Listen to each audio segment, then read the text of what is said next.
Jangan-jangan Tuhannya nanti bulan yang diagung-agungkan, yang dikatakan di atas, yang maha tinggi. Memang nggak ada bulan itu di tanah, nggak ada kok, memang adanya di langit kok.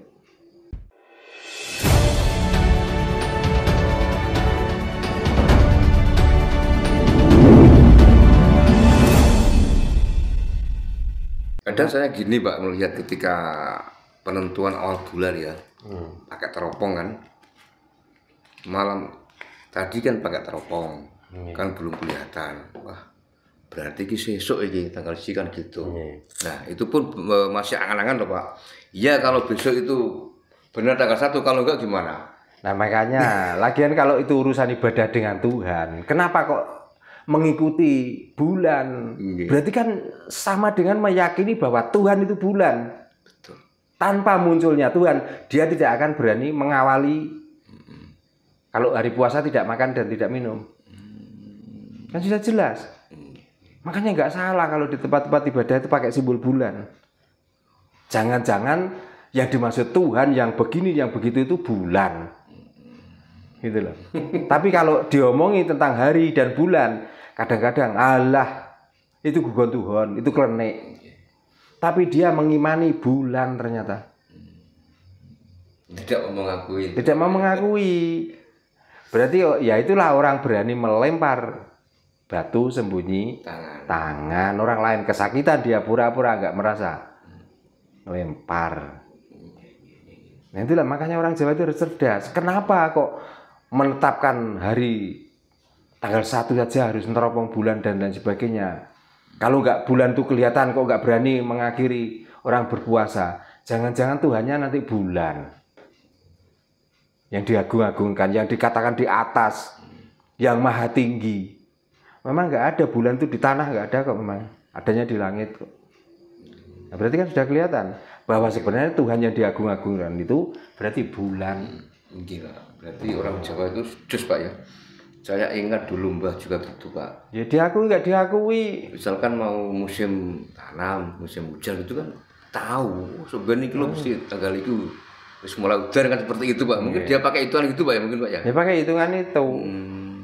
Dan itu pun pasti Pak maksudnya. Selisih pada 1 hari 2 hari. Sekarang gini saja. Seperti apa yang saya ajarkan tentang adanya musibah puting beliung, adanya apa ini petir yang menyambar-nyambar. Coba pakai amalan apa kira-kira yang untuk mereda itu semua. Tapi dengan adanya Hono Coro kok saya putus menjadi Hojo Kolomo. Hojo Kolomo Pak. Ya nyatanya kok banyak yang mengatakan berhasil.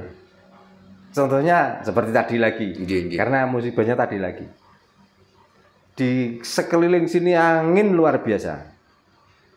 Tapi kenapa di sini kok ya ada angin, tapi kok tidak menakutkan seperti sewajarnya Pak ya. Ya. Coba, makanya saya pengen tahu. Dengan katanya membaca ini bisa begini, bisa begini. Nyatanya waktu ada apa itu? Yang digelar olahraga itu loh. Ya waktu itu siapa yang bisa? MotoGP di NTB itu di Lombok itu Pak kemarin itu. Siapa orang yang bisa mereda hujan waktu itu? Orang Jawa Pak. Orang Jawa toh? Iya. Nah orang-orang yang bisa sibuk mengajarkan amalan-amalan dikiran itu lo kemana adonan? Kok gak memberanikan diri? Sudah serahkan saya. Setelah itu berhasil apa katanya? Musyrik, sirik, dan lain sebagainya. Bikin fitnah. Padahal tanpa orang Jawa Pak kemarin itu waktu di Lombok itu batal loh Pak. Ya bisa juga. Iya memang iya. Karena itu event besar. Betul. Itu berapa triliun yang rugi negara. Nah, kenapa kok enggak orang-orang yang selama ini mengajarkan yang katanya dia dekat dengan Tuhan, yang katanya dia keturunan Nabi, yang ada lagi yang memperlihatkan di YouTube ceramah tiba-tiba melirik ke atas gini dan mengatakan dia itu melihat Nabi. Kok enggak orang-orang seperti itu yang waktu itu terus enggak usah repot-repot, enggak usah mencari dukun. Dah tak atasane kok enggak ngono. Tapi begitu melihat orang berhasil, apa yang terjadi? Yang diucapkan ini cemoohan, hujatan. Berarti kan cemooh, hujatan ini ajaran orang siapa toh? Kan orang-orang agama. Makanya kalau ini terus-teruskan, negara ini akan menjadi negara dongeng akhirnya. Padahal dengan apa yang dilakukan Mbak Rara ketika itu, Pak, itu suatu bentuk, Pak. Jadi beliau itu menunjukkan kehebatan orang Jawa. Dari intinya itu agar orang-orang kita yang sebenarnya masih ya kalau dibilang hebat memang hebat. Cuman kan gini, kalau kita mampu kenapa tidak? Nah, gitu loh. Betul, Pak. Kenapa harus pakai orang lain, Pak ya? Ngapain kita tuh banyak ngomong daripada tidak ada bukti? Mendingan kita buktikan. Untuk apa keluar-keluar? Terus setelah itu apakah Mbak Rara waktu itu lalu apa?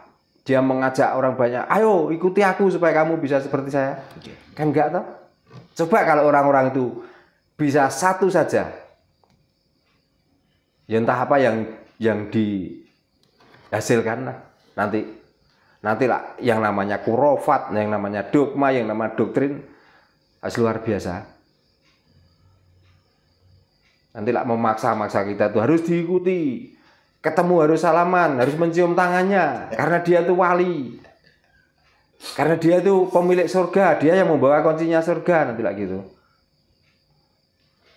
Wis diomongi, wong Jawa kuwi ora butuh swarga, gak usah diajari swarga nemen-nemen, percuma rugi. Orang Nusantara kelihatannya wis gak butuh swarga. Yang dibutuhkan sekarang tuh swalego. Karo weteng wareg itu yang dibutuhkan. Karena daripada agama tidak mengajarkan orang menjadi dari melarat menjadi kaya, orangnya dari susah menjadi bahagia. Untuk apa di sini disebarkan terus-menerus? Wong semuanya itu nggak ada ajaran seperti itu. Ajarannya cuma untuk mengenali nama orang, untuk mengenali sejarah masa lalu. Lah orang yang dikenali dari sejarah masa lalu itu kalau mau ditelisik susah. Tahun tertulis tapi belum tentu tahun itu orang itu ada dan orang itu melakukan seperti apa yang diceritakan itu. Nggak mungkin. Makanya kalau mau dicari pembuktiannya, waktu ini orang ini berjalan dari sini ke sini, bekasnya mana? Coba.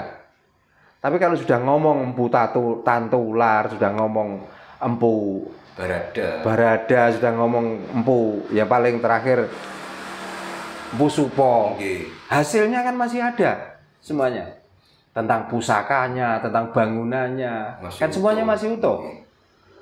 Lah orang-orang yang diceritakan itu peninggalannya apa? Ada, Pak. Setiap negara yang dikatakan waktu itu ditempati malah sampai sekarang diseruh. Coba. Terus ada yang ngeklaim lagi Jawa adalah pintu tarim. Coba.